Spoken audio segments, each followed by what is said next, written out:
So hey guys, namaste and welcome back. आज चाहिँ day 12 posting daily videos for 368 days. हिजोको भिडियोमा चाहिँ मैले तपाईँलाई भनेको थिएँ कि एआई इन्फ्लुएन्सर बनाउँदैछु भनेर। तर यो एआई इन्फ्लुएन्सर बनाउने सोच चाहिँ मेरो दिमागमा चाहिँ लगभग 7-8 महिना 1 वर्ष पहिले आएको थियो। अनि मैले एआई इन्फ्लुएन्सर बनाउँछु भनेर चाहिँ मैले 2-4वटा इमेजहरू पनि रेडी गरेको थिएँ है। फिमेल भर्जनमा आउँछु भनेर थियो त्यति बेला चाहिँ। अनि 2टा इमेज पनि रेडी पारेको थिएँ र त्यो इमेजको मतलब ब्याकग्राउन्ड स्टोरी चाहिँ के हुन्छ होइन। मैले चाहिँ नेपाली स्टाइलमा नेपाली थिममा बनाउँछु भनेको थिएँ। त्यो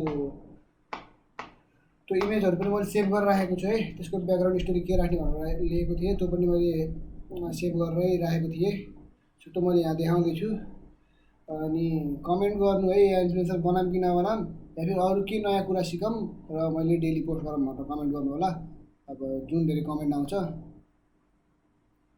त्योमा चाहिँ मैले अब सिक्छु।